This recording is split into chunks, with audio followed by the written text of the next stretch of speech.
The first question comes from Alexander Nagorny, who is the deputy editor of the Russian weekly newspaper Zavtra. And he says, Mr. LaRouche, we have a question for you about the role of Larry Summers. In the Clinton administration, Summers was the one who pushed through the repeal of laws regulating banking and finance. Why is it that now Obama has come out for restoring certain of these Roosevelt laws? And yet, the same Summers is Obama's main advisor and strategist in the area of finance and economics. Does this mean that other forces in the administration, or perhaps President Obama himself, has defeated Summers? Or has Summers and the investment banking forces behind him changed their views? Or perhaps there's some third explanation. Mr. LaRouche's reply would help clarify a great deal for the Russian public. I'm very glad to have the opportunity to do exactly that. First of all, Obama has proposed nothing good. What happened was that Obama, sensing that he was not too popular in Massachusetts, at the immediate close of the recent election up there, turned to a man who he had snubbed for most of a year in Massachusetts, a former head of the Federal Reserve System, and took the poor fellow who was neglected on the beach and said, now I like you. And Obama said he's going to have a Glass-Steagall reform, and poor Volcker is standing there above Obama. That's his best quality, to be above Obama. But saying nothing, because Volcker, who had been cast to the dog, suddenly crawled and accepted a handout from Obama. There was no intention to apply a Glass-Steagall reform in the United States. In matter of fact, we checked that with Volcker himself, and Volcker had said nothing about it. But Volcker was very clear. No Glass-Steagall reform, which had been promised by Obama, was going to be introduced. Obama had no intention of a Glass-Steagall reform at the time he said he was for it. He's a liar. The only reason you wouldn't call him a liar because he's also so mentally defective.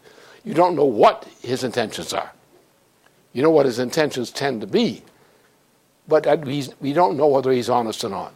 We generally assume he's either stupid or dishonest, and there's a question mark which it is. So no one on this. The point is this: the crucial point, as opposed to what the question goes up front, is this.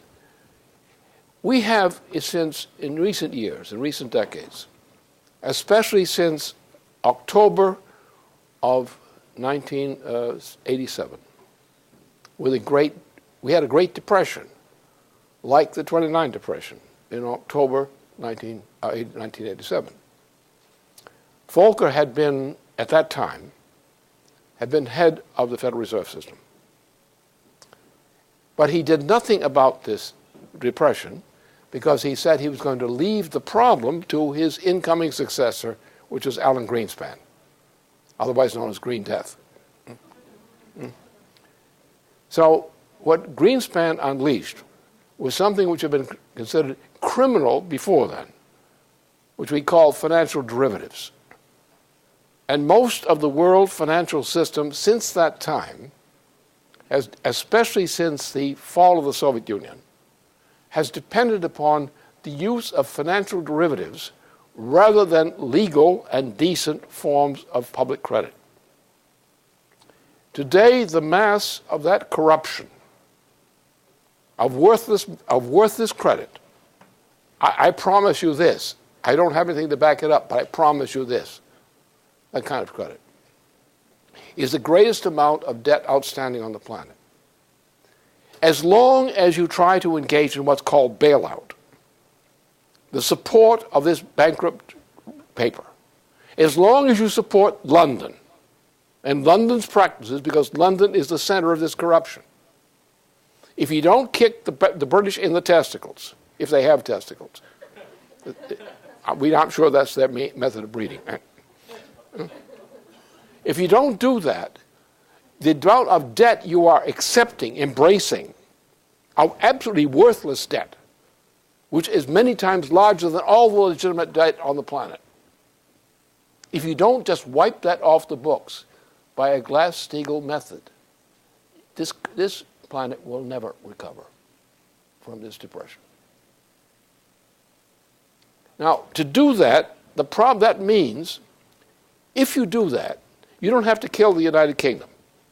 I'm not for killing the people of the United Kingdom. I want to take the money away from the British monarchy, and that will make them live in poverty, which I consider a blessed state for them.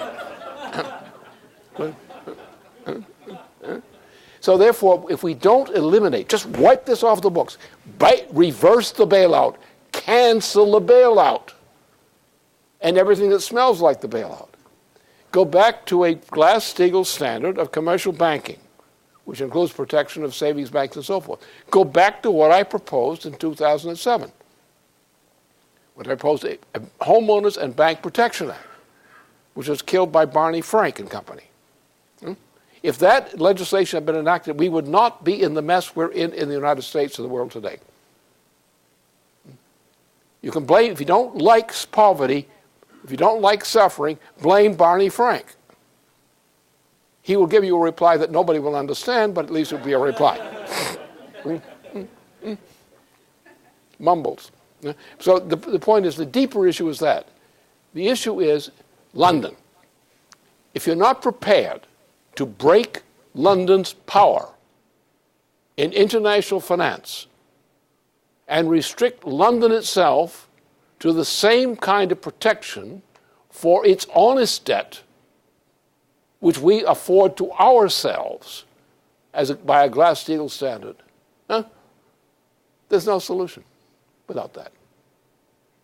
So shut down the big money bags, the big creditors of London. Bankrupt them. Extinguish their role in world history. And apply a Glass-Steagall standard to international credit. Now, then, nations through treaty agreements based on a fixed exchange rate system, which we must create, a fixed exchange rate credit system among nations, which means you're not going to have fluctuating interest rates among nations. Under those conditions, we can rebuild the planet. So the important thing is not only was the president lying or just babbling out of stupidity, the same thing, when he stood beside or behind or something below Paul Volcker and made this lie. If we don't do that, if we don't cancel this thing, if we don't eliminate the British system, if we don't go back to a global Glass-Steagall sense of a credit system rather than a monetary system, there's no chance of preventing the entire planet from going into several generations of a new dark age. If you want to save humanity, cancel that system and do what Paul Volcker had said once he would do, which is an honest statement by him. He wasn't willing to go as far as I would go, but he did actually intend, when he was, at the time he was picked for this committee, he did intend to apply a Glass-Steagall standard, an actual one. And he did not believe that the president was, right after the Massachusetts election, that the president was proposing a Glass-Steagall standard. He was not. The president was lying, as he often does. So if we understand that, we have to sink the British Empire. That is that system of money, of credit. We have to sink it. If we're not willing to sink it, no part of this planet will continue to exist in a civilized form.